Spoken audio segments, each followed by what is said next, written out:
Let's go ahead and get started. Let's go ahead and get started. Excited to be back. Hope everybody was able to take a little time off and detach, reflect. We've got a busy July and August ahead of us, so we'll make up for it, I'm sure.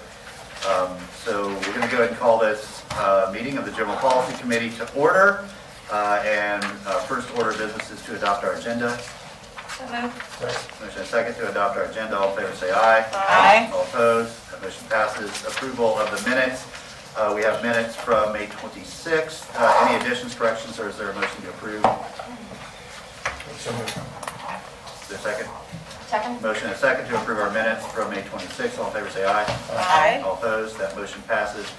All right, so our first discussion item today is a follow-up of a discussion we had at our last meeting, the Gainesville for All Empowerment Zone Family Learning Center. And I see that we have some folks from Gainesville for All, including Mr. Lawrence with us today, so we're glad that you're back. And so I'll turn it over to the city manager for any introductions she wants to make, and we'll see where we are. Sure. Thank you, Mr. Mayor, members of the commission. We did discuss this item a month or so ago. Staff was directed to go back, work with Mr. Lawrence, take a look at his funding sources and his budget. His initial request was for $500,000. We took a look at his request. Ms. Cynthia Ramos is here. She went over his budget request with his staff person. And we concluded staff-wise that the recommendation was more appropriately at $350,000 to assist in the startup of the Empowerment Center. We also impressed upon Mr. Lawrence and staff that a request should be formally made to the county, which they have made that request. The recommendation today is for a $350,000 allocation from the ARPA revenue replacement pot. And with that, I will yield to the Gainesville Falls. All right, yeah, Mr. Lawrence has already joined us, so welcome back. Thank you, we'll sir. turn it over to you. Well, first of all, let me just say I appreciate the fact that you, Mr. Mayor, and the commissioners and Madam Manager invited me back to give you more detail about what it is that we're attempting to do with our Family Learning Center.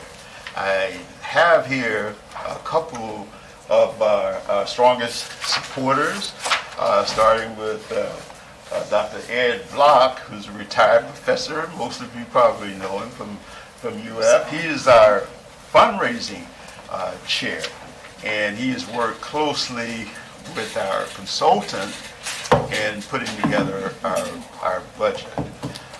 We also have Ms. Jackie Hodges. She was with us last time around. Jackie is with the ELC, Early Learning Coalition of Alachua County. She's the executive director. And we also have a Maureen Tartaglione, who is with Cox Communication, as most of you know. Cox has also been a strong supporter of Gainesville for All. And in fact, they just gifted us with a $10,000 grant in the last 10 days. So with that, I spoke a lot about Gainesville for All and why we're so passionate about this project the last time I was here back in May. Today, let me just say that yes, we did ask for $500,000, and yes, we need $500,000 and as much as we can get. But the recommendation has been made of $350,000, and we want to say thank you for that recommendation, and we hope that the board, the commissioners, will adopt that recommendation so we can get this project underway and demonstrate that it is truly transformative and that it has the potential of being a real game changer in this community, if not the state, perhaps even the nation. So we think big. We go big or go home, and that's why we're coming before you with the Gainesville Empowerment Zone Family Learning Center. So now, we've provided the staff with a detailed budget, a very detailed budget, and I'm not sure if you've had the opportunity to go through it, but I can walk you through it, or we can just go with questions that I could answer, hopefully, that you might have, whatever your preference is. Thank you, Mr. Lawrence. I'm guessing all of us are quite familiar with this at this point. So why don't we just see if there are any further questions or follow-up questions based on our last meeting, and we'll go from there. Anybody on the commission? Go ahead, Commissioner Rio. Thank you, and thank you for coming back. It's been a real pleasure to hear the vision, and I'm prepared to accept the staff's recommendation. I'm sort of looking forward now, because I see that you all have plans to open up for the school year once you complete your renovations. I guess sort of what I'd be interested in hearing is how do you envision not just sort of this year going, but then looking forward to the year after that? How do you envision deepening your partnerships, your relationships, and just sort of speak to me about the vision a couple of years from now, even just beyond this summer? Well, a couple of years, you're talking about sustainability in many regards. What we want to do, number one, is a part of the plan, is right there before you. We're going to be seeking what's called a gold seal accreditation. And that's going to be worth from at least 10% to 20% more than what we will get for each child. So to do that, we have to meet assessment goals, teacher development. So all of that is being planned right from the get-go. We will continue our private fundraising. So far, we've raised more than $200,000, and much of that was unsolicited. People knocking on our doors after either reading my column or seeing it online, saying, hey, I support this. So we're going to be going after that money. In fact, last year, we got $27,000 from the Gannett Foundation, which has a program called A Community Thrive. And we just last week reapplied for this year for $100,000 that we're seeking from them. Now, what's important about Gannett and the fact that they chose to make us a recipient is the fact that we were the only nonprofit in the state of Florida to win a grant last year. They saw the merit of what we're trying to do here. So, with that and the fact that the state, I've also been in touch with our state delegation, and so we're going to be looking for, and both our senator and our state representative have both agreed to work with us to secure funding in the out years. So we've been very much aggressive in looking beyond just the opening, but how we can remain open. I agree. It's been a long process. I want to thank you for giving us the detailed budget. That was one of my specific requests. In my 5 years on the commission, it is a rare opportunity for us to make these types of investments in education here in our area. It is even more rare to see folks come to us who have gotten investments from other agencies, and then also national and local attention. So I think this would be a good use of our funding. And honestly, I'd like to see y'all come back with a progress report in 6, 7, 8 months' time. We would certainly do that. Yeah, just so we can keep More than abreast of it.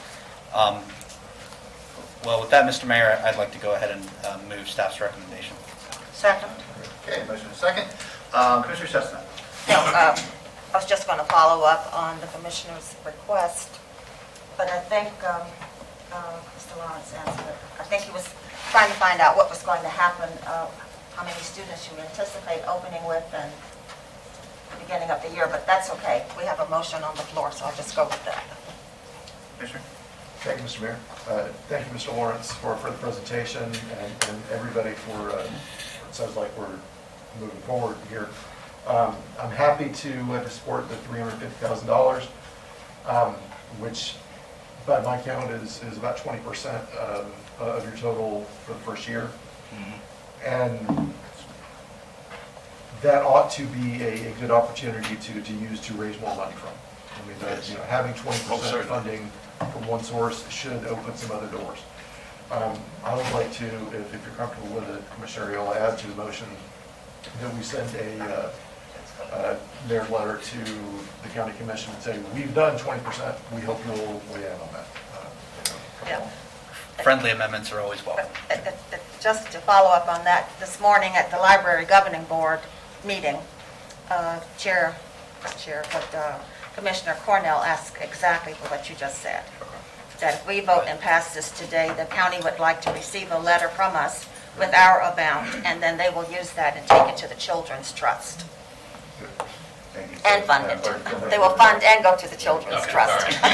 Yes, I need to clarify that.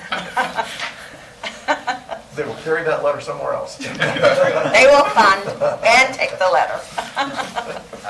Glad to hear that. Thanks for sharing. Thank you all, and just I guess a point of curiosity for me, Mr. Lawrence. I think one of the points of concern first time around was that some of this money would be used to renovate school board building. I'm assuming the sort of drawdown from $500,000 to $350,000 accounts for that portion of the budget. It just seemed to kind of match up that the money we're spending will be more into the people power and programmatic side of it. Absolutely. Okay. And personnel. Yeah, very good. I think that's appropriate, and you know, actually am glad we are investing in this and have some skin in the game. I think we'll be a good partner with you. I know we will. You know, this is fairly premature, but I would love to come out and visit the children. I think, And we would love to have each and every one of you to come out. Yeah, I'd love to come say hi and just celebrate a little bit of what you're doing out there, because that's it's really special for our community. So Thank you so much. Want to make sure we Thank you. not only work hard but celebrate a little bit with some of our accomplishments. Okay, Madam Clerk, was Mr. Black for this item? Okay, good. Mr. Black, was it for this item? Yeah, go ahead. Go ahead.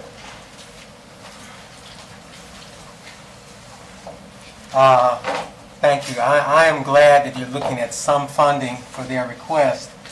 However, I think they deserve the full request.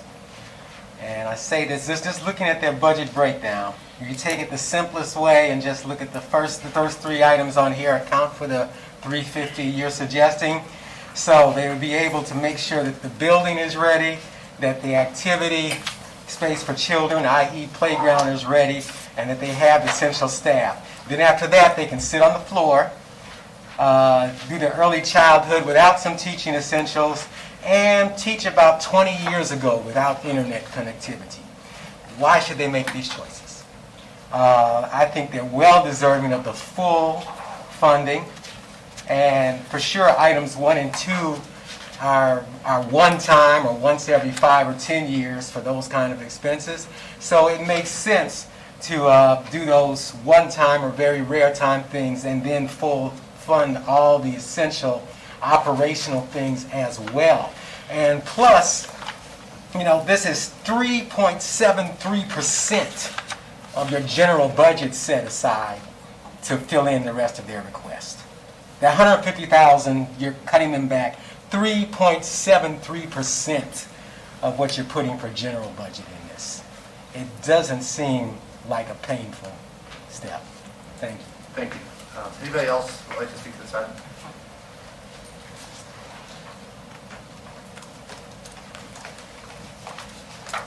Sorry, I didn't know where the cards were. It's okay.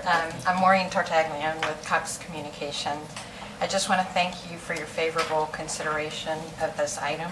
Cox Communication, as Mr. Lawrence mentioned, has been part of the Gainesville for All movement almost since its beginning, and have seen it move from some ideas to discussions, and then sometimes great ideas die there, but because of the passion of Mr. Lawrence, continued to evolve into something, and now we have a brick and mortar building, and anyone who hasn't been there should stop by. I was just there on Tuesday to see the progress. It's coming along beautifully, and I appreciate the investment in education, but I also the investment in the neighborhood. Because of this model, it's a family resource center, and it will also bring up the neighborhood.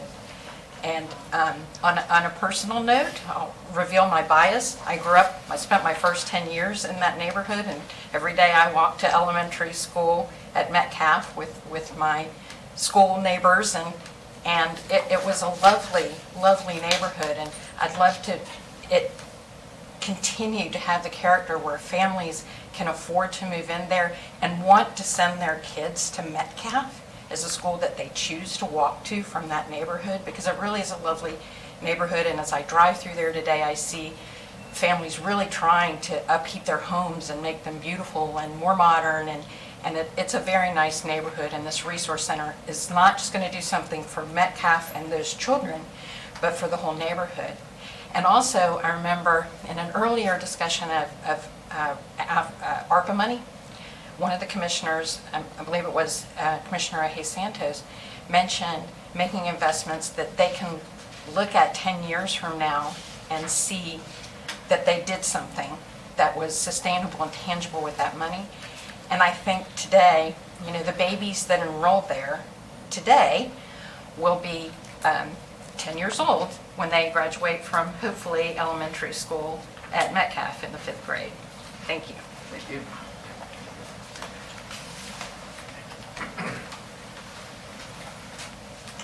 Good afternoon. I'm Edward Block, and I'm the volunteer chair of the fundraising committee for Gainesville for All.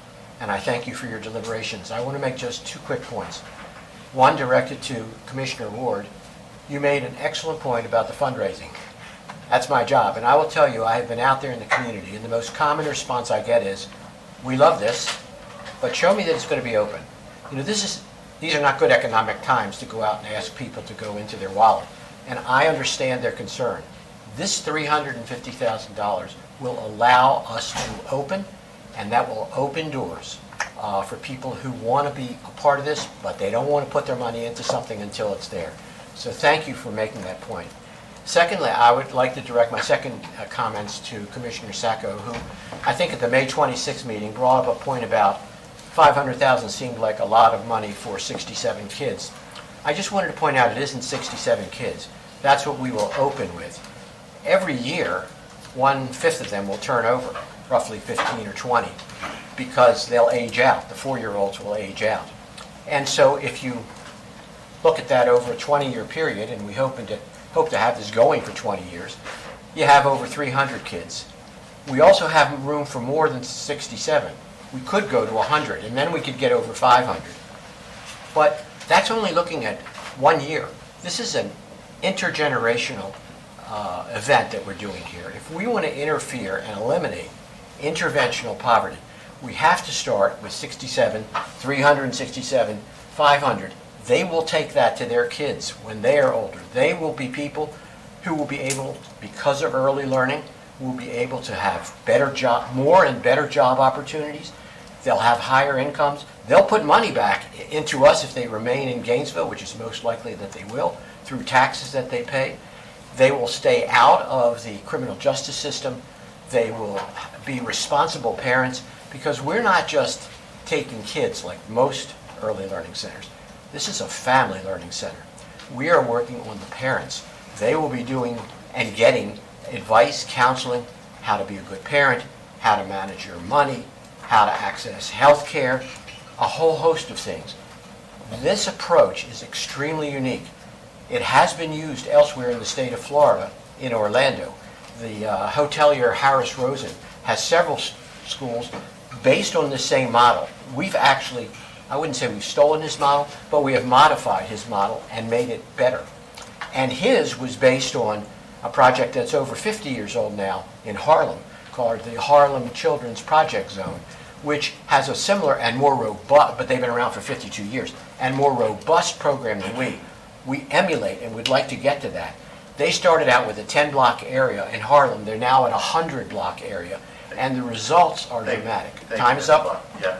Okay, Thank you. sorry, I talked too much. No, we Thank you. appreciate your advocacy. Thank you. Anybody else? Okay, well, thanks again.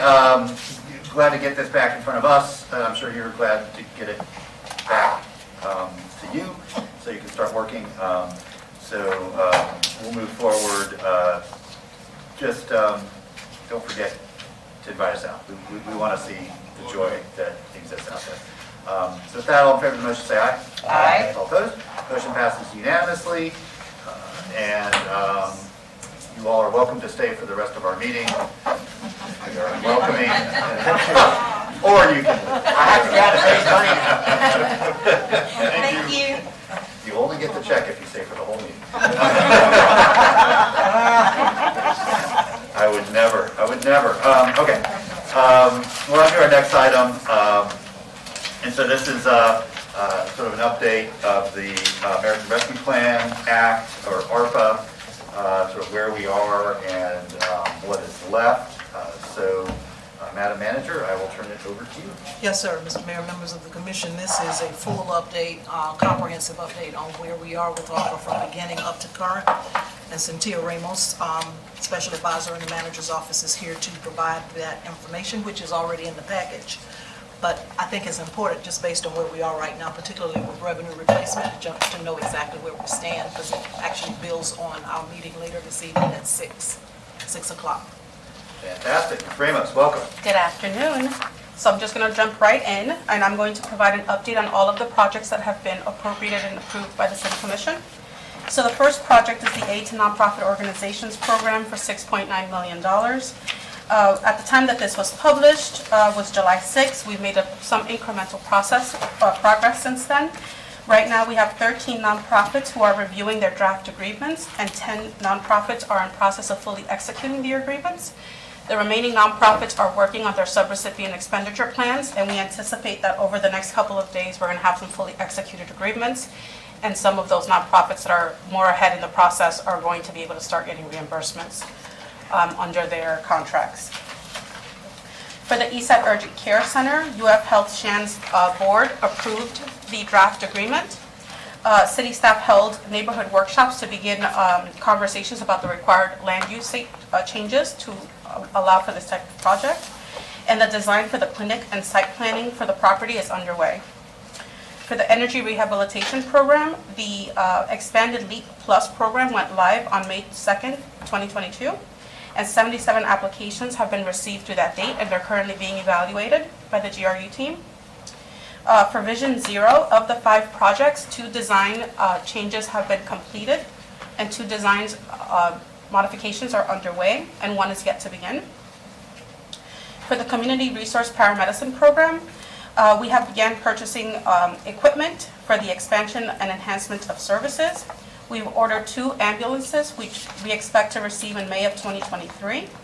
The ALS drugs have been ordered, but there are national back orders that are affecting the delivery of that, but we expect them to come in early August 2022. We have also received bids for the power stretchers, and we have an RFP that has been completed for the electronic health record mobile integrated health system. So that project is moving along. For the Community Land Trust project, we are currently working on a budget plan and timeline for implementation of a community land trust. For the Eviction Protection and Assistance Program, for this item, we are recommending that these funds be released to the general ARPA category for affordable housing towards the $8 million earmark, because there are other local and federal programs available for our residents to take advantage of, should they need it. For the National League of Cities One Nation One project, that kicked off recently, and we are working with creating a series of decision-making bodies and for input on how to move this project forward. And that includes an emphasis on youth and communities impacted by gun violence. And this is a process that we are hoping will be sustainable over the long term.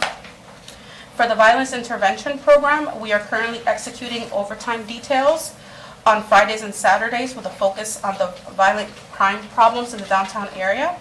There is a gun buyback detail planned for July 23rd. And we're moving forward with the requested forensic equipment purchases for the department, and the position of a public safety coordinator is underway. For personal protective equipment, we have started the solicitation process for surgical masks, N95, things of that nature, to begin increasing the stockpile that the city has. And for our utility debt forgiveness program, GRU is currently reviewing additional accounts that may qualify for this type of assistance, and we will be resolving those in the next couple of weeks. The Human Rights Coalition Community ID Program, their contract is currently in process of being fully executed. And for the nonprofit capacity building, we have received a proposal, and we hope to be implementing that in the fall. Right now, a lot of our nonprofits are on vacation or not available, so we're hoping that we can kickstart that in later this year. And then there are two programs that have been recently earmarked by the City Commission. The first one is the $8 million for affordable housing. And we will be presenting a plan to that to the City Commission on July 28th. And the homeless outreach program for $400,000 that's earmarked for Grace Marketplace, and we have that they won't need that funding until October 1st. Ms. Kerr, do you want me to continue with the next section? Please. Okay. The following projects are recommended for funding under the unrestricted revenue replacement ARPA category. The first one is a general government services set aside for $4 million. The second is a language access Ginny project set aside for $500,000. The next one is Gainesville for All, which you all just approved for $350,000. The following is the Central Receiving Facility for $250,000. And the final is funding for feasibility studies for the Cultural Arts Center and Sportsplex 8th and Waldo projects for $250,000. Mr. Mayor, with all of these items as laid out, to include the adjusting the eviction protection and assistance and putting that with the affordable housing set aside, and with the items in the interim city manager's funding recommendation, starting with the general government services set aside for $4,016,000, language access for Jenny 500, Gainesville for All 350, the central receiving facility at $250, and $250 for feasibility studies. That would actually bring our ARPA funds to a zero balance, so that they're all out and hopefully tracking towards being fully encumbered in '24. Okay, thank you. Mr. Ramos, thank you, Madam Manager. Thank you. Back to the Commission. Commissioner Saunders. I'll move the recommendation. Second. Okay, motion second to remove, to move the recommendation. I did have just a couple, go ahead, Commissioner. I have a question. Yeah. I think at the last meeting, we'd asked for some background data on Jenny because a budget, and that if we were looking at this as recurring, but it won't be recurring from this source. It can't come from this pot. But that was the reason we wanted a budget to see what it was going to be. Yeah, I know Mr. Folson's Ask been working for on that. I'm information. wondering if I can't see him here. I don't see him, Mr. Mayor. I don't see him. He was here, and he met with me earlier today and said that he actually had the budget prepared, so. Someone can just text him and let him know there's a question about that. We'll see if we can get him Thank down you. here before we close out this topic. Commissioner Saka? Thank you, Mr. Mayor. Madam Manager, I think we had previously spoken about this, and your recommendation was to change it. We received a letter from the County Commission about the central receiving facility. Yes. And that they were asking Yes. that allocation being doubled. That is correct. Is that a modification we would have to ask for to the sheet? No, ma'am, let me expound. I should have done that. It actually crossed my mind when she was speaking about it, and so thank you for bringing it up. So maybe a couple of years ago, Mr. Mayor, prior to my arriving, there was a $250,000 allocation already set aside by this commission for the central receiving facility. The county had set aside the same amount. Within the last month, they approved an additional $250,000. The county did, bringing their support up to $500,000. They made a similar request, sending a letter to you, asking for the city to increase their allocation by another $250,000. This is that $250,000, bringing the city's total support up to $500,000. In addition to that, there was a $496,000 or $98,000 allocation approved by state legislature for the central receiving facility. That amount actually will come through the city And so that money will come to the city, and we will then have a grant agreement with Meridian, who is the final recipient of those dollars. So in answer to your question, Commissioner Sacco, this is the 250 matching our first 250, making it a total of 500,000 from the city. So I can't remember where the original 250 came out of. It's just general fund. General fund, okay. And It's rolled over several of So- It's those. been rolling for a couple of years. and the state funding would have to go towards this anyway? Yes, So specifically. what's our total give then after the 500? The 500 And the is state about money? $1.5 million Okay, we're good. between the city and the county and the grant from the state. Okay. Thank you, ma'am. And Mr. Folston joined us. The question, Mr. Folston, was about some budget details about the Ginny allocation, what that was being used for. Okay, yes, sir. Mayor and Commissioners, please forgive me, I was outside, so I apologize for that. Jenny is supposed to come back in September, as you know, with a more flushed out plan. But in my analysis of doing the budget, we will not need the up to $500,000 appropriation based on the numbers that we got from staff, from the other charters, and what we've calculated. We will not need the up to 500,000. We'll approximately need around 288, so $300,000 we'll probably need. So there's an extra 200,000. I hate to use the word extra, but there's $200,000 that I'm projecting we will not need in year one, based on what the departments have submitted in terms of what their need and what we projected out. Mr. Chestnut, any follow-up on that? Well, if we're trying to zero out APA, and there's going to be 200,000 left, maybe we should put that 200,000 towards Gainesville for all. Yeah, that's one possibility. I'm going to go back to some of the original concerns, which is that's a school facility, and so if we're upgrading a public school facility, but, I mean, we can do that. Yeah. I mean, they could spend money to upgrade one of our parks, and we wouldn't say no. Well, I would rather put it into programs, not into upgrading their facility, but into the classroom.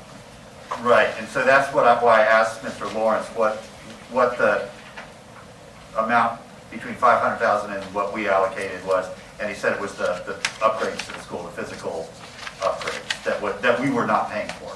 We are paying for the programming and operational people. Program. The other possibility, and we don't necessarily have to decide this today because this comes back to us about every other week, but Madam Manager, it could go into that fund replacement revenue, that But this is where it's coming from. It's out of the revenue replacement fund, Mr. Mayor.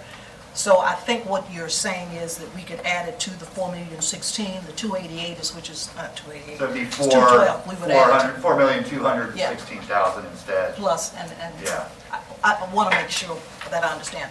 So the 4,016,000, we would add the balance of this to that. That is one choice. Is that what you're saying? That is one choice. we can All right. make. I'm not, I hear you. I'm just putting the option. It's an option. It's an option.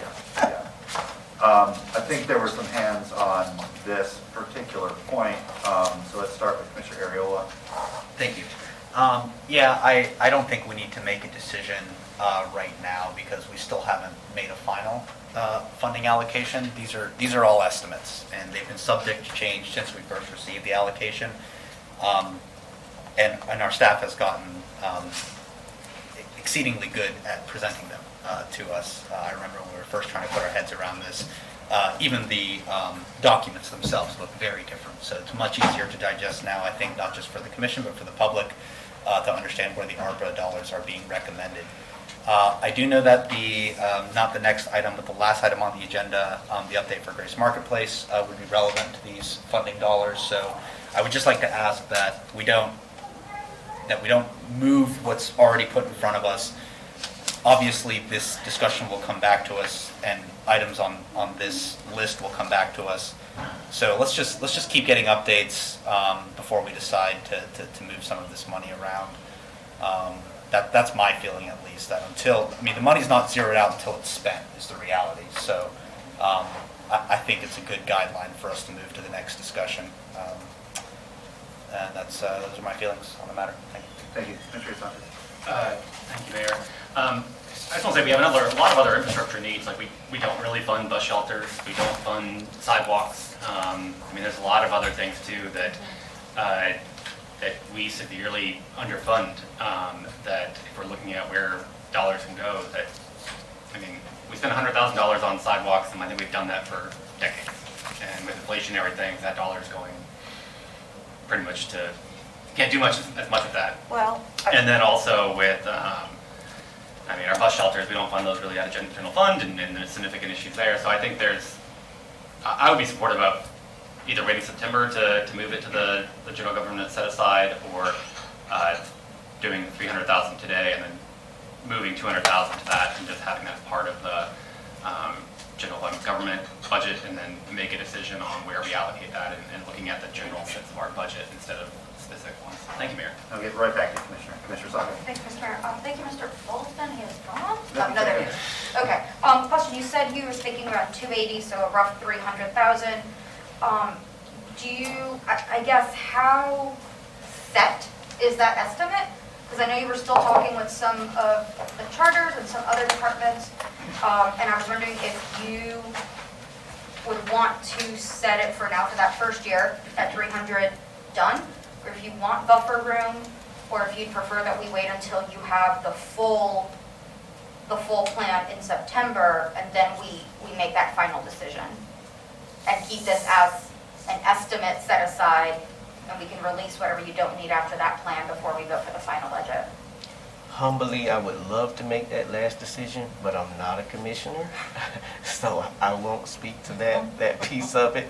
But what I will speak to is that the 300,000 is an estimate. I totally agree with that. It is a strong estimate. Would I like to have a cushion? Absolutely, but I'm pretty strong on that 300,000 based on what I've seen come in.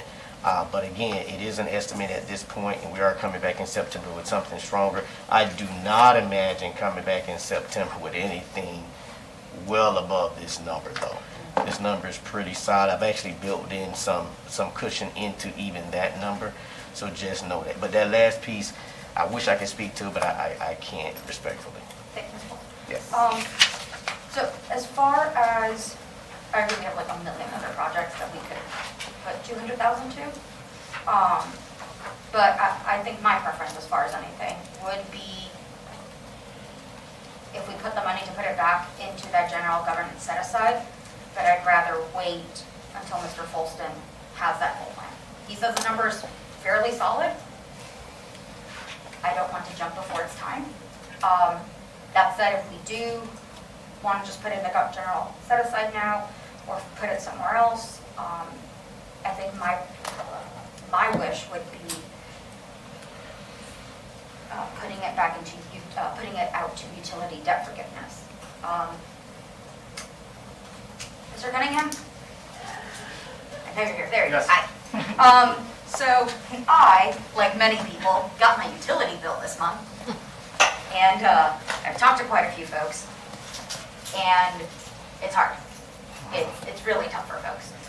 And to your knowledge, or I guess to the manager's knowledge, how much of that utility debt forgiveness has been used up? Is it all gone? Is it not? Because I know we set it out to nonprofits to help us put it out. Okay, yeah, so, Mr. Mayor, Commissioners, and I'll probably look to Cynthia as well. So of that amount, the last I heard was only about 23,000 of it had been used initially, because there was they need a process to make sure, confirm that it's directly related to COVID to utilize those funds.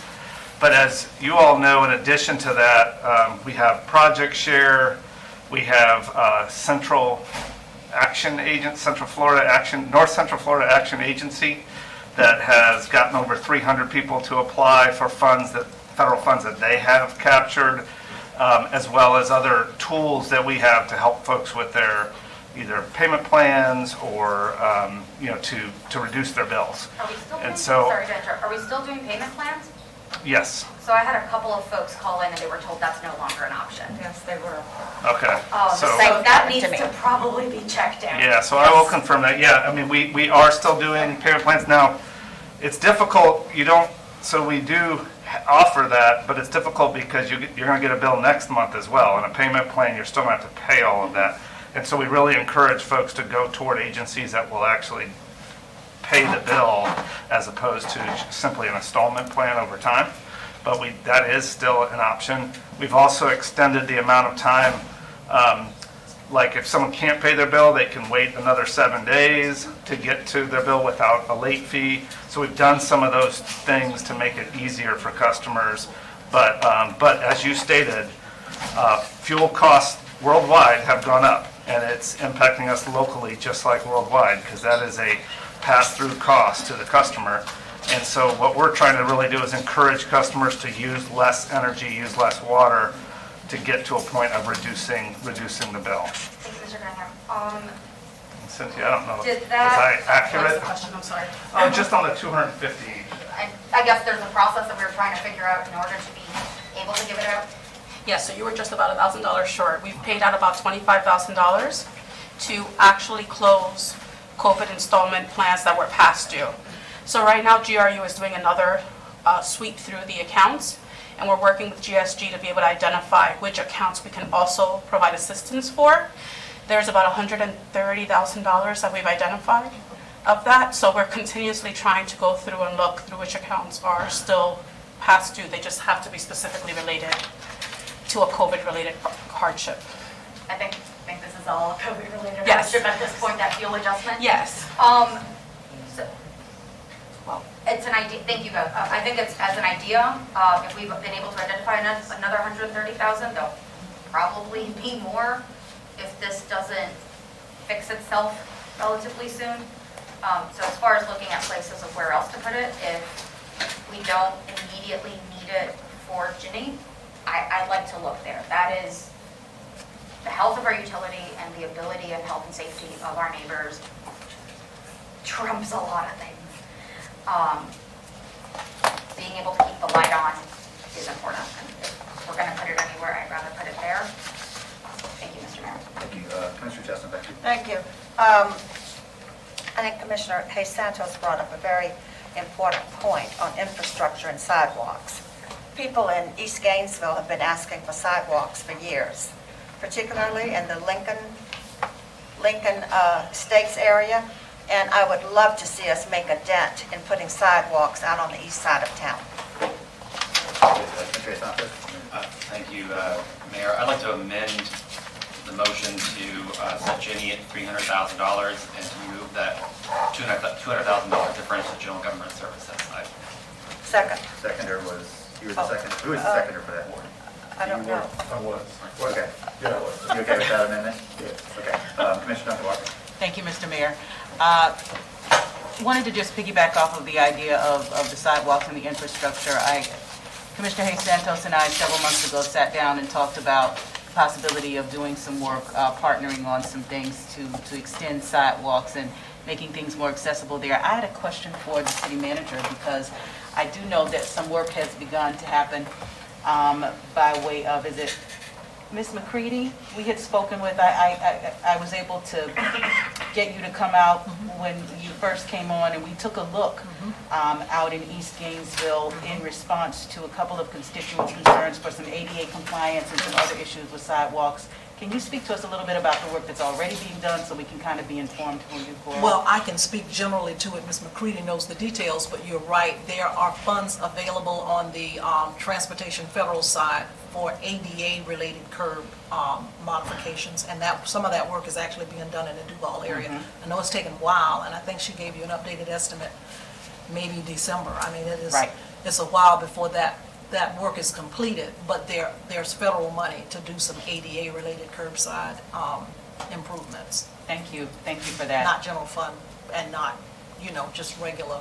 For sure. It's ADA. For sure, gotcha. Well, we still have a lot of sidewalks ADA. in Lincoln Estates. Right, absolutely, and all throughout Duval, no sidewalks, and a lot of people who are using wheelchairs and other devices that need that type of infrastructure for safety purposes, et cetera. So I certainly will cast my support behind funding that as well, and look forward to Ms. McCready. I don't know if she's coming back to us with another report or with regards to that, but could you just say once again? No, I can, but I mean, She has. I have, because that was all because of what I asked for, but I'm just excited to know that in December, I believe this work will begin. So thank you once again for beginning that work, and we look forward to expanding that with some additional dollars.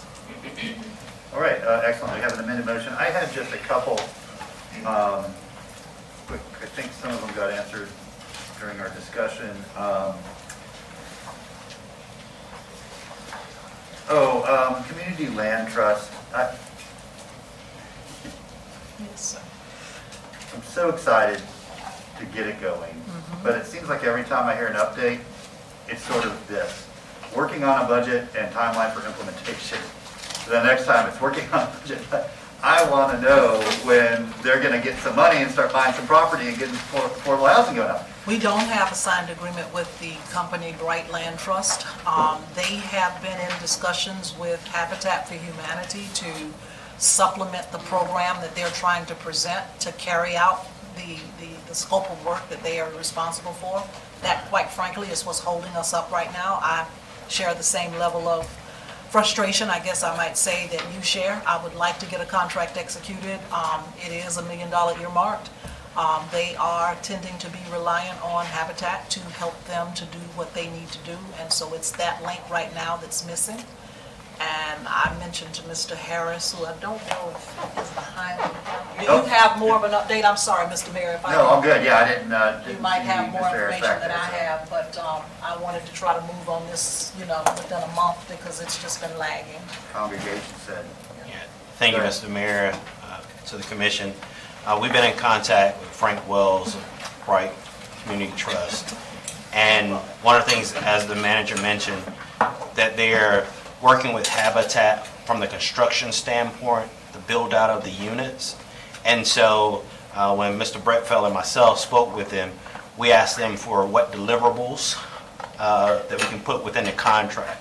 And so they went back and they were still crunching their numbers. I actually saw Frank this past weekend, and so we're still in that negotiation. But we want to make sure that we bring forth a contract with deliverables. Okay. We're pushing, we're pushing. Well, thank you, keep pushing. Especially with this additional $8 million that we've now set aside, we need to get that out working, right? I mean, it just cannot sit there. Nobody's being housed by money sitting in the bank. So, there are some other organizations, including, I had a good conversation probably a year ago now with the folks that built the, new addition for the Gainesville Housing Authority. It's called Sweetwater Preserve. It's Sweetwater something. I forget the new name, new branding. But they do a lot of affordable housing development all around the state, and they know what they're doing, and they're good. It's nice, right?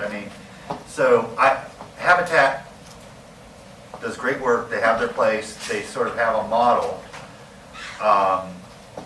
It might be worth trying to connect, and I'm sort of speaking to Corey back there, connecting Bright Light with some other affordable housing developers to see if we can't accelerate that and leverage it a little bit more. I mean, when they're only working with one entity, that just limits what you can do. So it sounds to me like we're giving the money to them. They have some flexibility about how they partner to spend that money. So if we need to set up some conversations or whatever that might look like for them, we just need more happening, right? Yes. Sooner. Yes. All right. Okay, so that was one question. I had a comment. Unfortunately, go ahead. Yeah, that's okay. It really was just piggybacking off of what you were stating, just in terms of additional partners. It always brings a smile to my face and joy to my heart whenever I recall how we pretty much stole Corey from NHDC. The reality is that he came to us from an amazing organization that at one point was headed by his father, who did amazing work there. And I love to bring up that organization because of the very streamlined way that they help provide affordable housing with the first-time home buyer plans and programs, et cetera. So I'm interested and excited to know how all of our partners will be engaged and brought to the table with what you were just talking about. And NHDC is one of those wonderful organizations that I'd love to see included. I think they're already one of our partners. They are, and if I might, Mr. Mayor, because I'm just kind of talking and it's inappropriate. So at the point that we come back on the 28th with the plan for the spend plan for the $8 million and potential bond money, you will hear more about that. Wonderful. Okay. Thank you. Good. Corey, you still have the phone number over there at NHDC? That's still your phone? Okay. The answer I expected to hear, but nonetheless, Madam Manager, I'm happy to talk to folks if that helps. Utility debt forgiveness. I think Commissioner Sacco sort of very briefly but very profoundly summed up what I've been thinking. We've been pretty restrictive about these funds because at the beginning it was all about people that, you know, had to stay home in quarantine for 2 weeks and therefore didn't get a paycheck and couldn't pay their utility bill or, you know, got laid off. So, you know, if we can broaden that, who is eligible, that it's not that they've been individually as a household immediately impacted by COVID and therefore could not pay last month's bill, but the lasting, lingering impact of COVID has caused them financial hardship, which has made it harder for them to pay their bill, including external shocks that they or none of us have had any control over.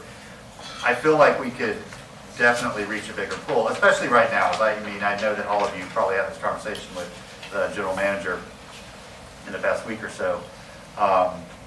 You know, the bills people are getting represent last month's usage, which was the first hot month we've had, right? So, I mean, people kind of went through the winter and fall and were used to a certain bill, and all of a sudden you get that, we get that first summer bill and start yelling at our kids, and, you know, shut off the, not just in general, but shut off the light and quit taking such a long shower and all that. So I guess,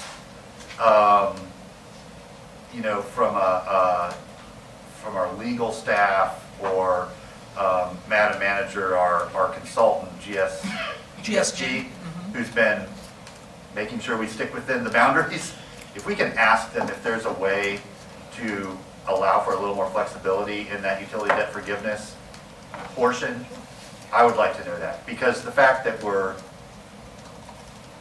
you know, well over a year, we started utility forgiveness before ARPA came out. I mean, we've been doing that since almost the beginning. And the fact that there's $23,000 or $25,000 that's been spent, 10% has been spent down, we know that the need is greater than that. So if we can lift some of those restrictions and help more people, I'd like to know at our next time we hear this, like what those options may be. Yes, sir. Yeah, central receiving, we should be good on that. Okay, I think that's it. So motion is to approve recommendation with one exception, moving the Jenny allocation down to $300,000 and putting that additional $200,000 back into that sort of general fund. It can be reallocated later, but it's a good place to just park it for now. Okay, members of the public, I think Mr. Blunt, I think you might have signed up to speak to this.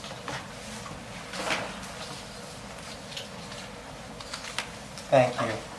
I realize at this point it's probably charging straight through, but I want to repeat about the item for the East Side Urgent Care Center. This item reminds me of the destruction of Alachua General Hospital several years ago. Like that event, this East Side Urgent Care Center is uniquely tailored to the expansion ambitions of UF Health, but not to the well-researched needs of the East Side. Taking care of inpatients in a nursing setting, I can tell you, patients from the East Side were, their lives were being, their quality of life and longevity was being foreshortened by chronic disease conditions, diabetes, cardiac conditions, etc. It was not broken arms and smashed fingers. You had a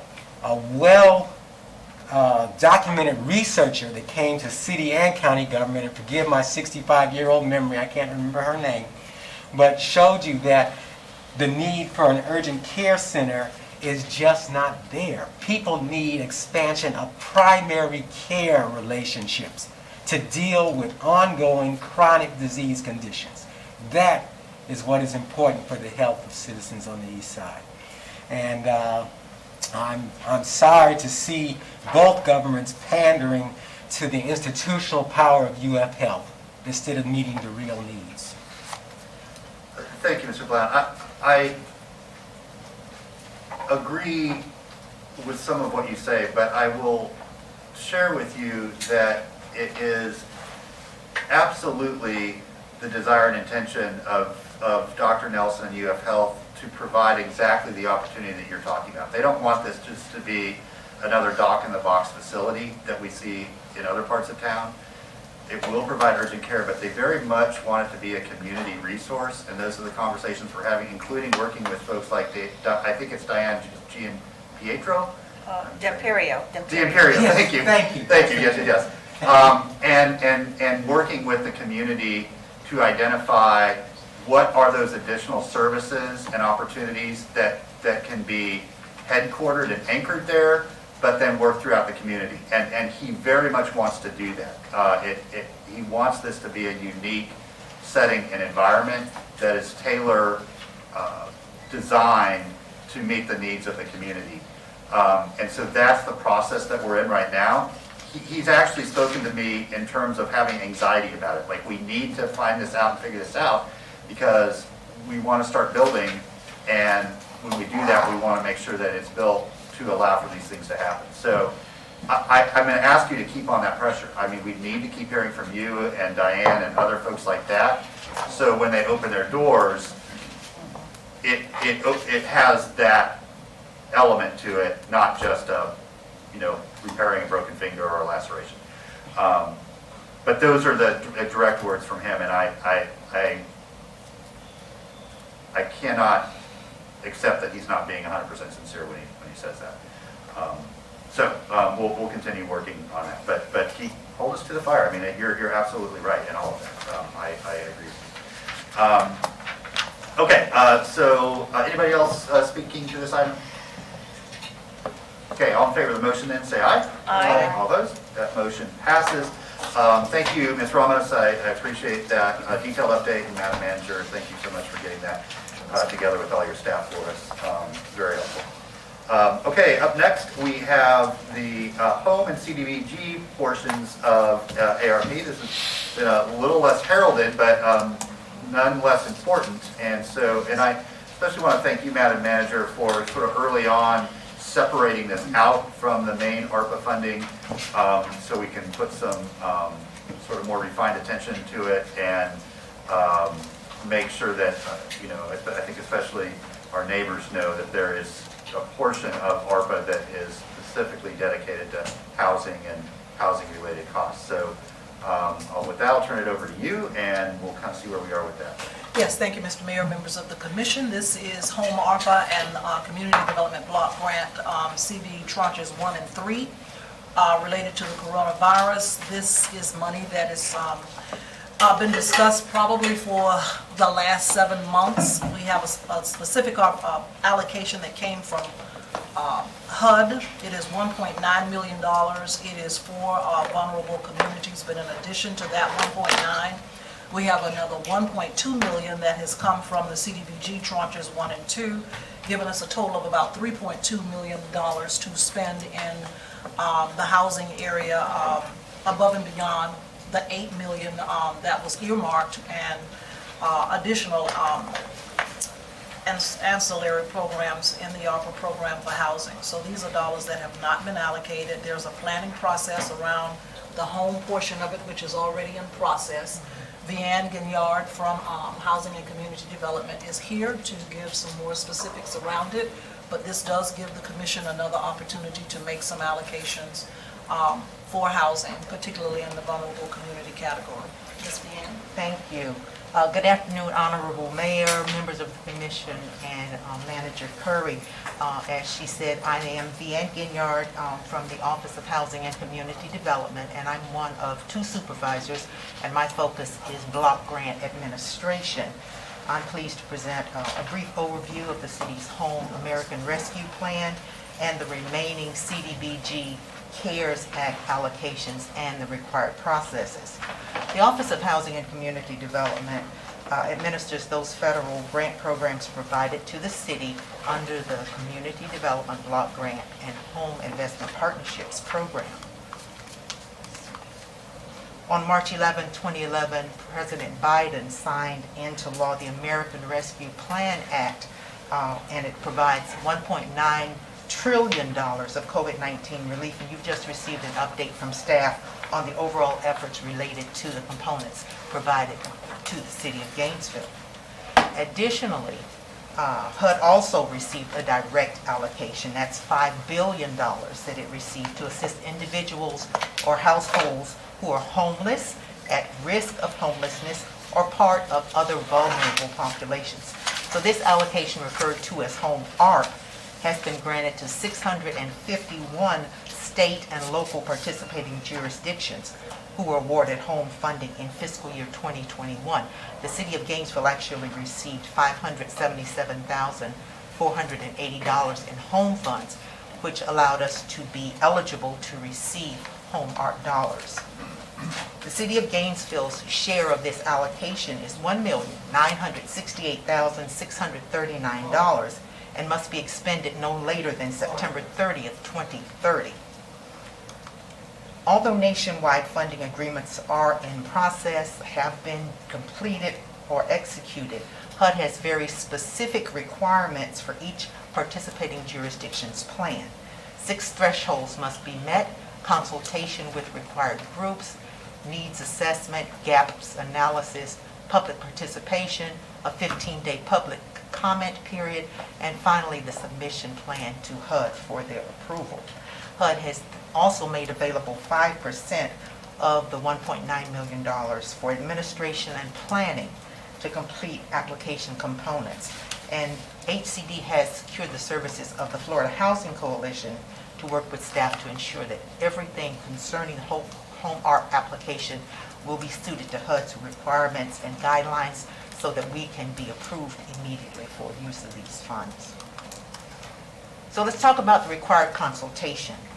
The required consultation must be completed with groups that are actually listed by HUD to gain clarity on real-time demographic needs, existing services, and then determination through strengths which will provide good foundational benefits, identify any duplication of benefits, while focusing on areas and opportunities for improvement.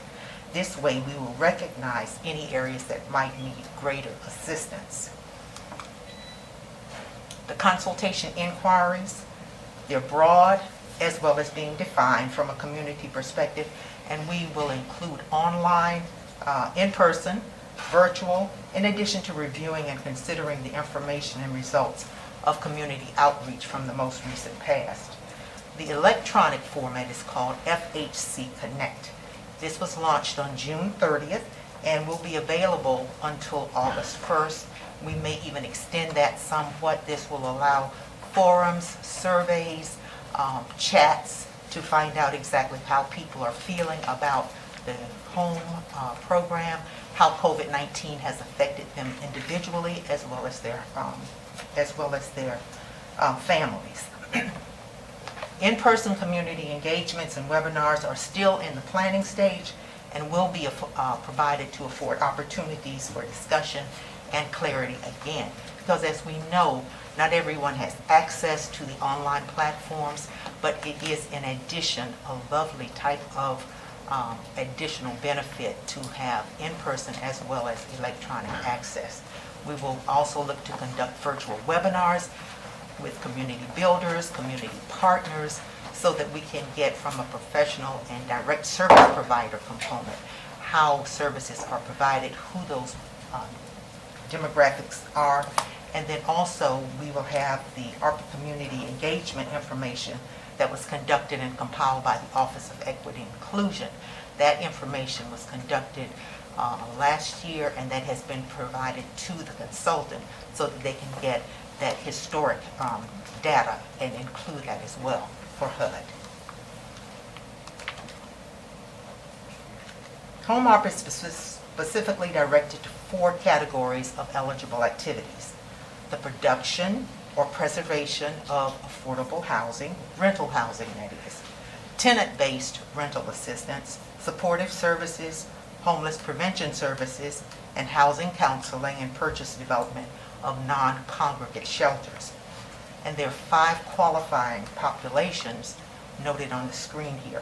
We have those that are homeless, those at risk of being homeless, those fleeing or attempting to flee domestic violence, dating violence, sexual assault, stalking, or human trafficking. Other populations where providing supportive services or assistance would prevent a family's homelessness, and also providing those that would have the greatest need because of housing instability. And then, of course, veterans and families that include a veteran member, but they would also have to meet one of the criteria listed above: homeless, at risk of being homeless, etc. Now, additionally, the city participates in a CDBG CARES Act, or CV, program, having successfully completed 2 of the 3 tranches that you see listed. The CARES Act was a $2.2 trillion economic stimulus bill, and it was passed by the 116th Congress and signed by President Donald Trump on March 27th of 2020. And that was in response to the economic fallout because of the COVID-19 pandemic.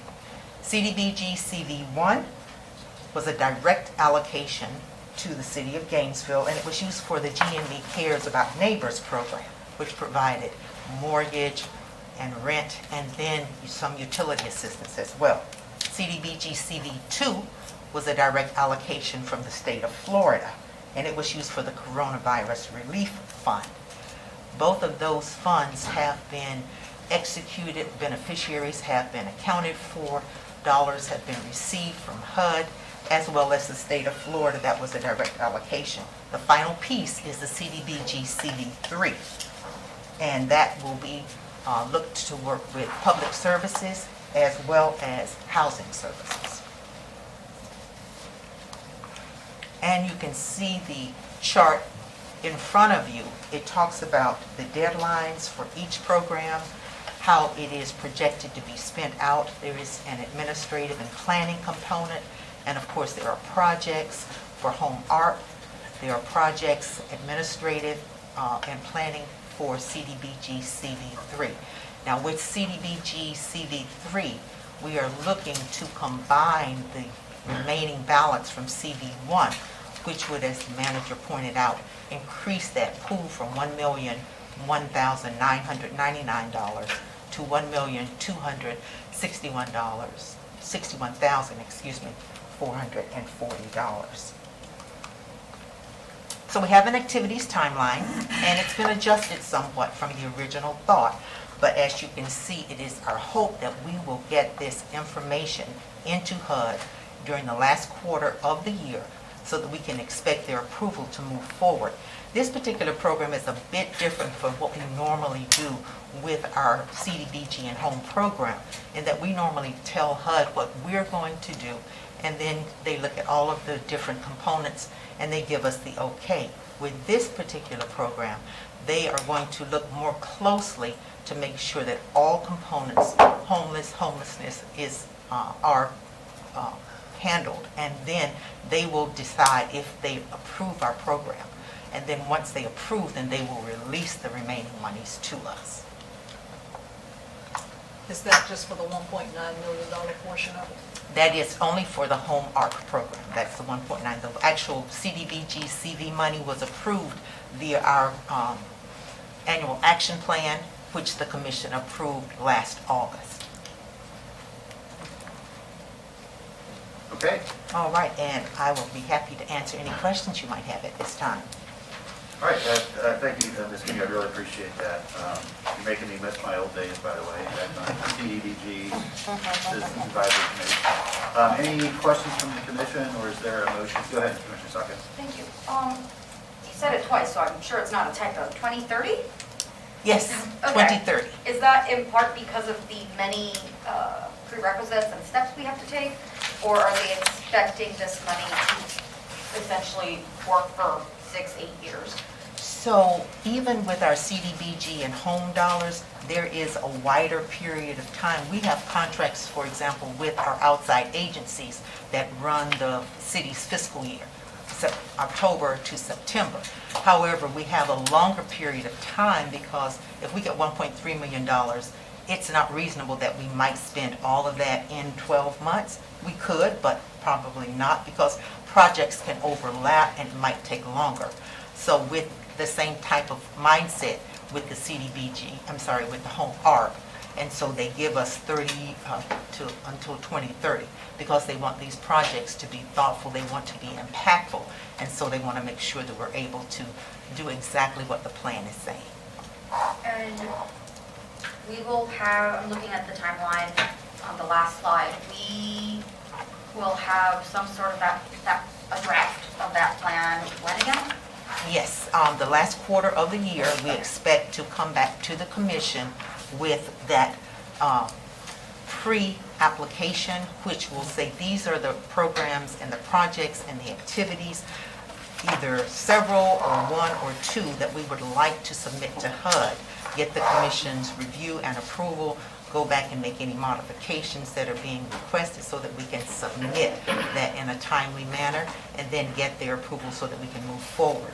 And then at that point is when any of the participation from outside agencies or any other types of contractors that we might look at, then we move forward from that point. Thank you. If I might interject, because I think you're specifically now just talking about the 1.9 million. That is correct. She's So there's speaking to another home one ARC. too that I want to make sure the commission understands. The time frame and the planning process around is not the same. That is correct. Okay.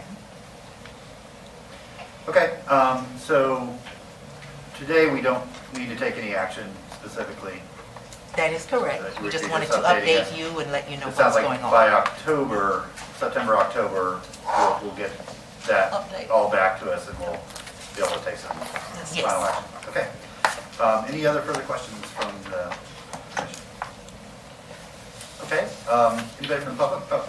Oh, go ahead. Thank Yes, you. I'm sorry. I think you have until August 1st for people to respond online. Yes, I actually spoke with the consultant today to see if we might push that out just a bit, because what we want to try to do is to pull that information so that we can combine that with the gaps analysis and the demographic needs. But I think to have it ongoing, to see if we might be able to even get more information, because very interestingly, there's a chat option and a forum option where people can share ideas, and I don't think that actually stops at August 1st. Okay. Well, the interfaith community and churches do a lot of outreach in housing, and I would ask that you make a special effort Yes, to they, reach out to them. they will be included in that outreach effort. Thank you. Excellent. Just let us know if that gets extended. We'd love to, I mean, you don't have to, just a memo would be fine. Not All sure. right. And we'll put it on our platforms too. Perfect. It Okay. is already on our platform, so I encourage everyone in the audience, if you'll go to the HCD website, you'll see the information about home art, and it's a survey that you can take if you don't want to participate in the chat, and we've also put it on the city's other social media platforms. Beautiful. Thank you. Great to hear. Okay. Anybody from the public wish to speak to that? Okay, we'll look forward to hearing back a little after August, but thank you for the update. Okay, our last item is update on Grace Marketplace. Mr. Ariola, you placed this on here, but I think we've all probably spoken to Mr. Carmine as well. So you want me to just ask him to come up? He's been very good at updating the commission on Grace, so I would not like to take any more of his time. Sure, go ahead. Mr. Carmine, I invite you up. Good afternoon, Mr. Mayor, members of the commission, Ms. Curry. I'm John DeCarmine, I'm the Executive Director of Grace. In your backup, there's a memo from Grace with some additional proposed use of ARPA affordable housing funds. And I'd like to just take the opportunity first to give you a couple updates on the work that we've already accomplished, and then second to run through some potential uses there that would allow us to continue to provide contracted services for the next 2 years of our contract. First, wanted to start with an update on the most recent project that we have worked together on, and that is the Street Outreach Program. We have just finished our first 12 months of funding, and as we had decided when we first put together the contract for that, we had agreed that 12 housing placements would indicate a successful implementation of that program. After the first 12 months, we've moved 141 people into permanent housing.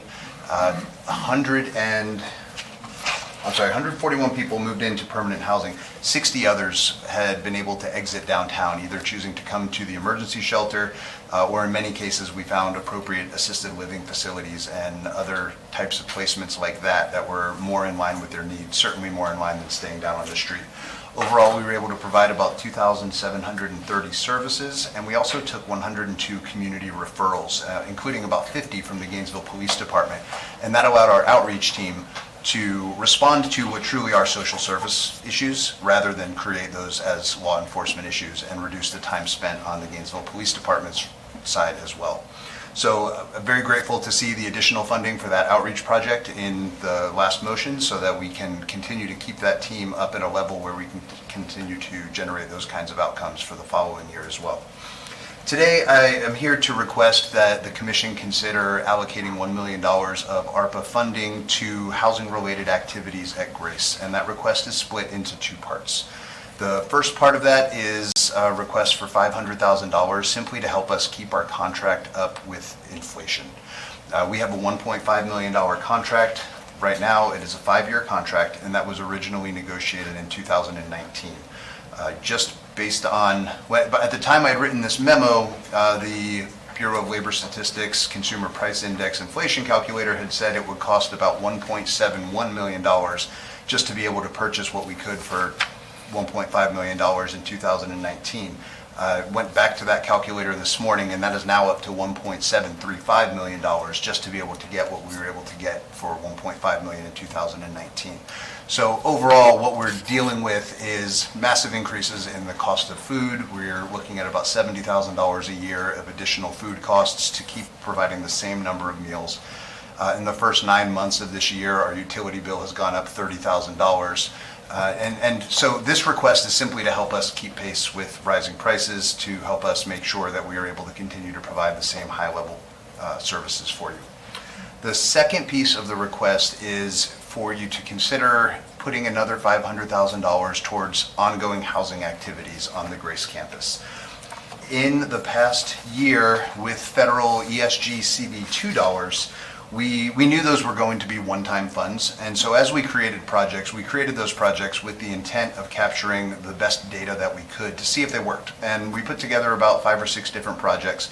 Some of them worked, others were less than stellar, and we were happy to have had the opportunity to do them, but it turns out those are not projects that we are going to continue doing. The 2 of the projects that really jumped out as being highly effective, though, one was the Rapid Exits from Shelter program, and this is essentially just direct payments to landlords that covered financial barriers, things that would keep somebody from typically moving out of the shelter as quickly as possible. So, for example, somebody moves in, and the old model, we would have said, you've got a job at $10 an hour, we'll keep you in the shelter for the next 6 weeks, 8 weeks, 10 weeks, however long it might take for you to start saving up first month, last month security deposits, things like that. The downside of that is that while that person is occupying that shelter bed, there's another person who's not able to get into the shelter for us to begin serving them. So that program essentially allowed us to cover those financial costs immediately for a vulnerable population, to move them into housing quickly. What we saw was that it reduced our average length of stay in shelter from 43 days down to 31 days. So that's about 28% reduction in how much time people spent homeless. We also saw an increase in housing placements by 66% over the same time period in the previous year. So it allows us to house more people, and it allows us to do that more quickly. The second piece of that is our diversion program. We've spoken to commissioners about that before. Diversion is a best practice that simply allows us to ask, as somebody is on their way into the emergency shelter, whether that is truly the best resource for them. Originally, when this practice started, we weren't so convinced it was a real thing. We thought, why in the world would somebody come to an emergency shelter if they had any other resource available? It turns out if we ask the right questions in the right way, we can divert about 1 out of every 4 people who come in telling us they have no other resources. We can reconnect them with friends and family. We can help keep them in housing if that's something. We can move them off of the street with a quick use of cash to pay a past balance of GRU, for example, that probably isn't COVID related, but when they get evicted, there are a number of costs that build up prior to losing the housing, and that often looks like missed payments on other bills that prevent them from moving into housing afterward. So in conducting that program, we were able to move 101 people into housing before they ever entered the emergency shelter. And the beauty of that, again, is that for each of those 101 people who did not need to come into the emergency shelter, that's 101 other people that we're able to serve using the same resources that we have. Other than cash, shelter beds are probably the most scarce resource in a homeless shelter. The final piece of this is security fencing around the Grace campus. The Grace campus is city property. We're a 23-acre campus. Right now, we have a chain link fence that surrounds the facility. It is consistently being cut. There are holes in the fence big enough to ride a bicycle through. It's creating issues for staff safety. It's creating issues for guest safety. On a meeting with Chief Dixon and Assistant Chief Lonnie Scott yesterday, they did confirm that I could say that the Gainesville Police Department would be supportive of installing new fencing around the property. What happens is if we have to enforce a trespass, if we have to ask somebody to leave, GPD comes in the front, the person goes out the back, they go into the woods, they're never able to connect with that person, they're never able to enforce the trespass, and it creates a cycle where our staff is spending more time in the evenings asking people to leave campus as they come through these holes in the fence than they are to start talking to people about housing or providing any of the other services. So those are the two core pieces of this request. One is adjusting the contract for inflation, and two is housing-related activities, including security fencing on the Grace campus. I appreciate the opportunity to share this with you, and I'm happy to answer any questions you may have. Okay, thank you, Mrs. Carmine, appreciate that. Anybody from the commission have any follow-up questions? Thank you, Mr. Mayor. So, thank you, Mr. Carmine. The question I have would be more for Mr. Harris and through the city manager. Is it possible to meet this request through the $11-12 million of housing that we're waiting for at the end of the month? More likely to meet it out of the 3.2 portion of it. That's just me and just kind of what I'm thinking. The $8 million has been earmarked by the commission. Obviously, I don't want to, preempt because the discussion hasn't occurred because, we're looking at impact being more in, rental housing area where we can get quick and fast impact. I mean, there's a $3.2 million pot that was just discussed that has not been allocated that is open for the commission. Obviously, the planning process related to the 1.9 needs to happen. There's 1.2 over there that is available. Right, and that specifically mentioned homelessness. Yes. So I'm just trying to think forward to how this might be funded. Well, clearly it fits in the vulnerable population categories. Excellent. That's all. Thank you, Mr. Mayor. Thank you, Mr. Mayor. Mr. Carmine, given that we have budgeted funds for Grace already, will that carry you over to October and/or December? Like as we continue the planning process and allocation and send it to the feds and wait for them to do their job and send it back, will Grace be in a position to survive until then? Are you talking about the gap between now and October 1st of this year? Absolutely. This is not, I will say, speaking very frankly, we had $400,000 in operating reserves at the start of COVID. We do not have that anymore. We spent $12,000 on tests and masks alone in June. So we are continuing to incur costs. This is with us already having stopped isolating COVID positive people in a hotel. Instead, we've moved them into other buildings. The downside of that is as we've used other buildings for quarantine and isolation, our utility bill has gone up because we now air condition those buildings. So there's a kind of a cascading series of costs. What we would hope is that, with one exception, these would be available beginning October 1st of this year. Could tie very easily into our next cycle of the contract year. We have 2 more years in that contract, and this would tide us over until the opportunity to discuss and renegotiate that contract for the next 5 years. The one exception is the fence. Yeah. Would certainly prefer, that has been an issue we have chased down at least 5 different funding sources for fencing. The issue is it's a 23-acre parcel. We're looking for something that can't be cut. Any fencing times 23 acres is a huge cost. And the federal funds that are available, you have to demonstrate some tie to terrorism or terrorism prevention. Alternately, we have looked at other sources of funding, and again, it comes down to, can you demonstrate that you are at risk of terrorist attack or domestic terrorism? The closest stretch we have tried is our proximity to the airport, but that was not enough to move us to the next round of funding. That sounds extreme. Okay. So I asked the question because we do have that second pot of money. It's 3.2. I can do math. It's 3.2. But as we just heard, like, we're still in the planning. It has to do things. I don't know that. Actually, I know. I know it won't be ready by October because we still have to get approval. It has to come to us then. So I wonder, so the question was more, I wonder if that could be considered as part of that pot. Certainly it's, you guys do great work. You do excellent work. That delivers results that we can quantify, which, because that's the important part, right? But if that could just be put into that consideration and we sort of pre-approve or pre-ask that this be part of that plan that gets presented. I'm not 100% sure of the inner workings of that planning process beyond what was just explained.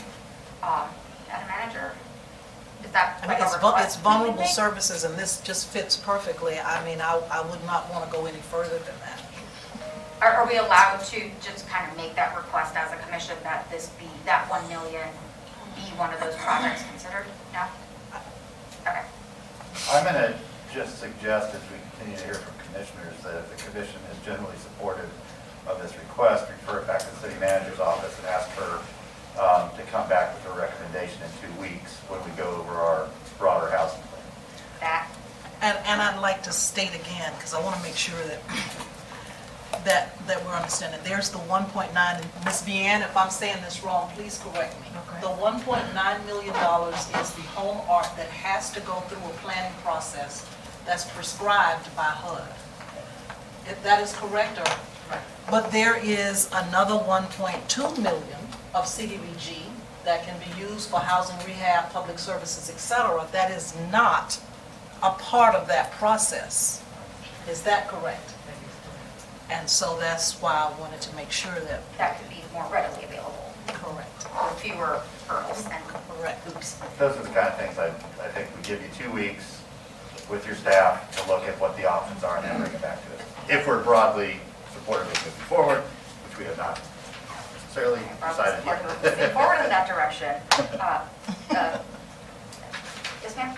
Sorry. I just want to make sure that it is clear that all of these components of money must be directly tied to the COVID-19 pandemic. So that is a part of the ask and the tell that HUD is requiring that we have. And those 4 components that we talked about, fleeing, human trafficking, homeless, all of those components. So yes, we do great work with our homeless population, but we have to make sure that we're looking at all slices of what either moves people towards homelessness or impacts already their homeless. I think we would kind of go back to the point I touched on that you expanded on, Mr. Mayor, that at this point, a lot of them, it was after effects of COVID. You didn't necessarily lose your job 2 years ago, but work's been tough, you got sick, you missed a payment, and it's 2 years later. So if, with staff looking at this, I'd like, if possible, again with that consultation of the a consultant to kind of look at how broadly we can define this, because I'm pretty, the butterfly effect has come in and everything. You can't throw a rock without it being the COVID effect. Thank you, Mr. Mayor. Thank you, Commissioner Chestnut. Thank you. This is something I've always been curious about. Do you have any coordination or any work with the county on the hotel on 13th Street that they're purchasing? In a general sense, we do. So the county maintains and runs a permanent supportive housing program. Those units are not only available to people who apply at the county or seek help at the county. We work through what's called a coordinated entry system. So we're all part of the same continuum of care. And so when Grace has a permanent supportive housing bed available, or the county, or Those are the two primary permanent supportive housing providers. Regardless of if you show up first at Peaceful Paths or St. Francis House or the county or United Way or any place else, you go on to one shared list, and then the next available bed is assigned to whoever is the most vulnerable person on that list. So to answer your question directly, we're not involved in the operations or the management or the program development of that project, but it is very likely that people who are currently in the Grace Shelter or people who are currently being worked with by the Grace Outreach Team will end up in those units. Thank you. Yes, ma'am. Mr. Ariola? Thank you, Mr. Mayor, and thank you for coming by. Good discussion. I think you all can sort of sense a pattern in how I like to bring these items before the commission. I would like to request that staff identify potential funding sources for the $500,000 in ongoing supportive housing. The rubber is hitting the road for the budget, so what I would like for us to do is to add the $500,000 in cost offset over the course of the next 2 years. This is going to become more of a reality for everybody because of inflation and price gouging. So we have to respond to that. So the language of the motion is to add $500,000 over 2 years for the cost offset and to request staff to identify $500,000 for additional services. Okay, I'm confused. Good, point of clarification. I'll go to Commissioner. Good. Yeah, point of clarification. I'm confused. I thought we were going to refer this to staff for them to look at the money that we've been talking about all afternoon and to come back with the recommendation. So as I'm confused, now you don't want to do that? What I'd like to do is I'd like to, for this body to commit the $250,000 this year and $250,000 next year for what we've already asked Grace to do, and they can't provide it unless that money is provided. So I'd like us to make that commitment, number one. And number two, with the additional request, I would like for staff to bring back recommendations, because we've asked questions here on the dais, but I don't typically like to have to make them make decisions on the spot when we're asking questions on the spot. Right. Well, I would be more comfortable with referring it to staff, incorporating your request, and I think looking at what others of us have said about addressing Mr. DeCarmine's request, but to look at using those funds, but come back once they've had a chance to review it, come back with the recommendation, so it's all coordinated. Yeah, I mean, ideally in 2 weeks, Yeah. with the rest of the housing stuff. Yeah, the reasoning for my request is because it is time sensitive, and so I want to make sure that's included in the next budget. So I didn't hear a second for my first motion, so if that'll get me a second, I can go with that. I just want to make sure that we actually follow through on it. Yeah, I think, Commissioner, just the less specificity and the broader the request at this time, it allows the city manager's office to really look at what the potential ways of funding this request are. I know John doesn't care about where the money comes from as long as he's able to continue providing the services. So if we can leave that to her and her staff and then bring it back to us with something she thinks that will meet the needs, I think that everybody walks away happy. So I think if you just broaden your request a little bit, refer this to staff and bring back some recommendations for funding these requests in 2 weeks' time, that will get you where you need to go. So moved. Okay, thank you. Commissioner Santos. Thank you, Mayor. I think one of the things that we have to look at, I mean, people come to us with requests, we need to look and see, dive deeper into that request. And I mean, just a straight $500,000 to a contract that's 3 years in is a significant justice, and that's a reoccurring cost that we have coming forward that will be baked into it.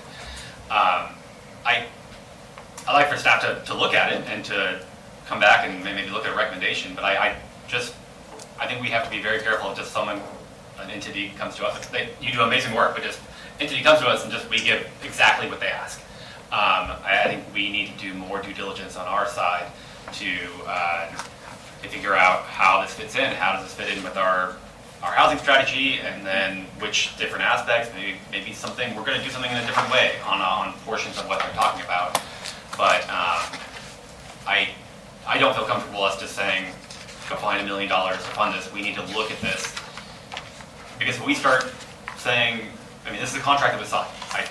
And we have lots of contracts that are signed, and inflation is happening, but we have to, if we do this across the board, we won't be able to do anything. And I think that's where I'm at, where I would like for just staff to look at this and then come back with kind of their thoughts on it.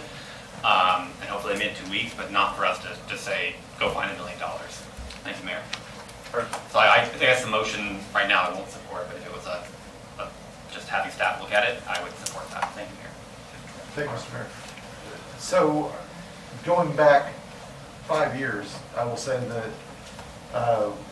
every time we have approved a contract or anything for Grace Marketplace, any spending for Grace Marketplace, I have said, don't let this get out of control where you can't pay the bills. You know, come back to us and keep us updated when costs go up, and that's what this is.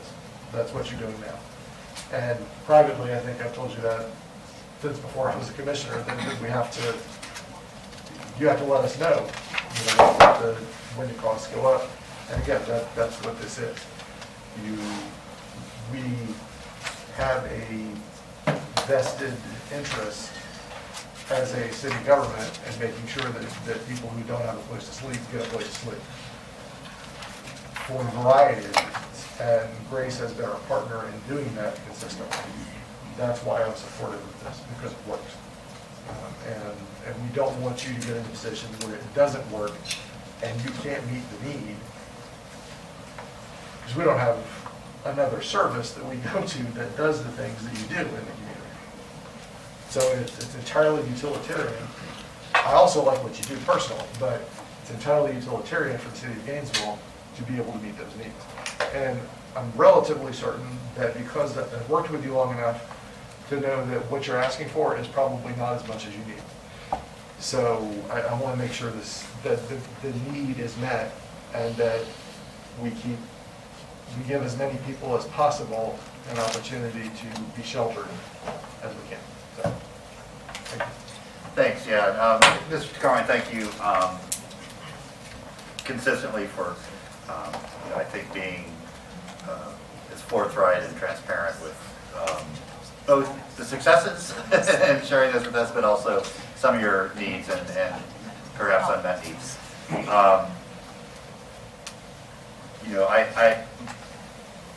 My only goal here is that we are able to put a little healthy scrutiny on the request and make sure it aligns with what you're telling us today and what our sort of abilities and goals are.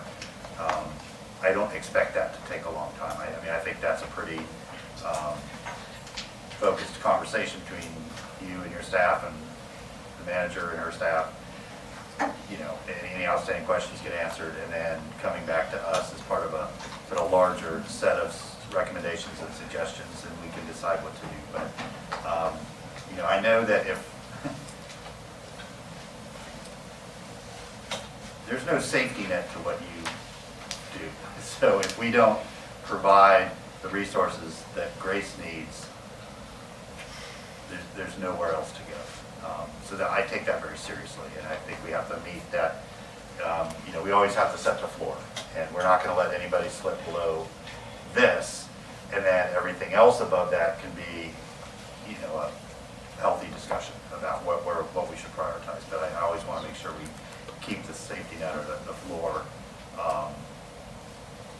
in good order. So, we'll talk about that in 2 weeks, basically. Okay. Go ahead. What is the motion?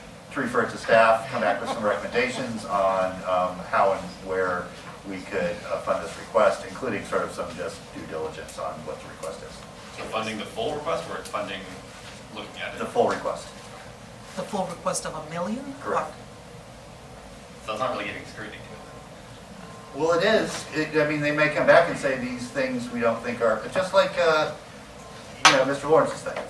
We went, asked staff, and they came back with a lower amount because they didn't think some of those dollars were appropriate for the city. And so if there's something that comes up in that discussion, they think that are better funded from some other source or just not our responsibility, then they can let us know that. It's our decision. It's the up to $1 million. There you go, there you go, up to. And, what was, this was in a letter sometime, not to exceed nor be below $1 million. It was government speak if I ever heard of it. It actually just showed up in the budget. Anyway, we sometimes make things more complicated than we do. Thank you. Anything else to add, John, or you want me to just turn it over to? I appreciate your consideration. Yeah, thanks for being here with us. Anybody want to speak to this item? Welcome. Just come on up, tell us who you are. You got 3 minutes. My name is Gordon Bernstein. I speak on behalf of Homeless American Tribal Enterprise Incorporated. Some of you here know me. On Tuesday, I sent emails to just about everybody at this table, and I didn't get one response back. John DeCarmine would like to say that he knows more about homelessness than you guys. But you see, I know more about homelessness than he does. And I know why the people are dying on the streets. And I know why the people are out in the buildings, laying around with no support, and no recourse, and no safety net. I speak for them, and I speak on the ground, not from the high hopes of this meeting. So I sent a Hey Mary, but I already went to the commissioners across the street. I had to go into their offices, and I had to go into their meetings to make sure they responded. Now I'm asking you guys, wholeheartedly, everybody at this table, ma'am, to respond to my email. Especially you, John DeCarmine, who seems to not feel Sir, just that I'm not worthy to be. Please direct your comments towards me. Yeah, well, I've directed my email to everybody more than once, and I've done this to you. You haven't answered my emails. Now, if you continue to feel that I am not qualified, after 10 years of studying homelessness here on the ground floor, you're welcome to continue to do what you're doing. But I suggest the next time you make a decision about homelessness, you look at your mission statement right upstairs on the wall, and then ask the homeless who are on the street if you all are living up to that promise, because the soul of this city resides in that mission statement, not in the movie stars here at this table who laugh while I see my people dying. My people dying. 47 seconds isn't enough to tell you how embarrassed I am when I hear you all laughing, while I know at least 20 to 30 people who are dead because of the people in this room. Hundreds more if you go back to the beginning of the 10-year plan. But if you want to see some truth and you want to see some real measure of what's going on, you speak to an expert, and a real expert. And I can tell you right now, there is no other expert in the continental United States that knows more about why homelessness is and what the homeless problem is. Because the homeless problem isn't out there. That's the side effect. Right here and right there. That's the homeless problem. Thank you, sir. Thanks for being here.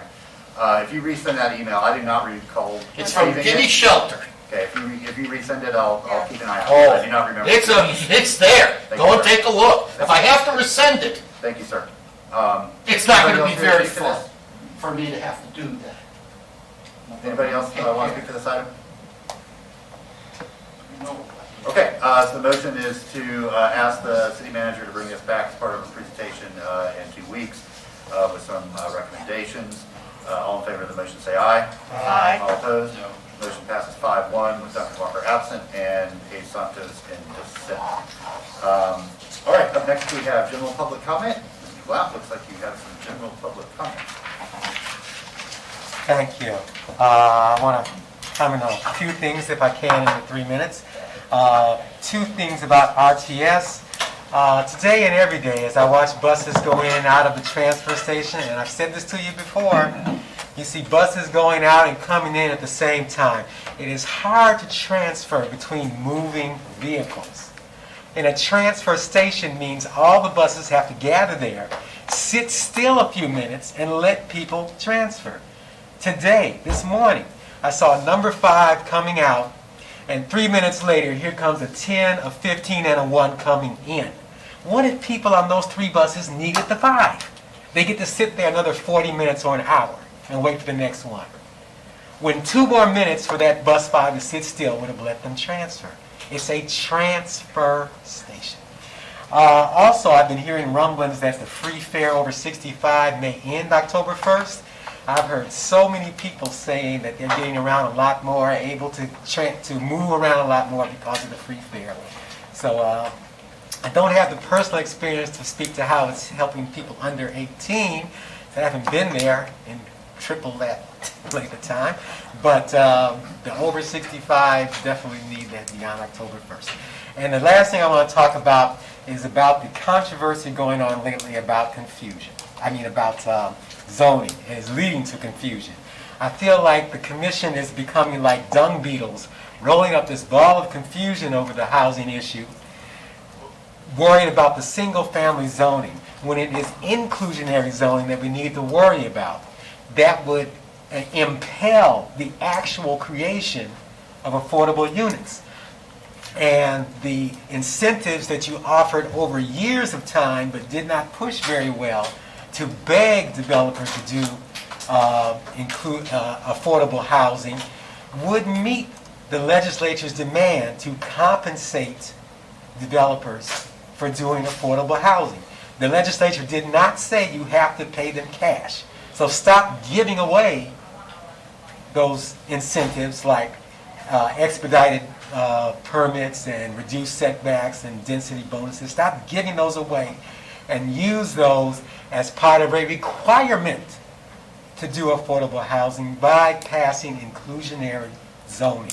Please keep your eyes on the ball, on the important ball, getting more affordable housing units soon, instead of this ball of confusion over single-family zoning argument. Thank you. Thank you, Ms. Bond. Anybody else here for general public comment? Okay, any member comment? Yes, ma'am. Thank you. I was at the county commission meeting a few weeks ago, and they have a call-in system for citizens' comments. It seems to work well, that we might want to look into. Yeah, thank you. I've had some conversations with the clerk about that. Apparently, the county tried it and quit it. It worked so poorly. Oh, but right she's after I working. Yeah, she's working. She's been talking with the school, and they've quit their system because it wasn't working. Because she's looking for something that can work, that isn't cost prohibitive, but having trouble finding what that is. So yeah, it's something she continues to investigate All right. and try to find a solution to. Thank you. Sure. Yeah. Yeah, I just want to thank Kali for bringing up inclusionary zoning again. I think we need to be talking about it as often as possible. I was at a neighborhood meeting a couple days ago where the phrases were being confused again.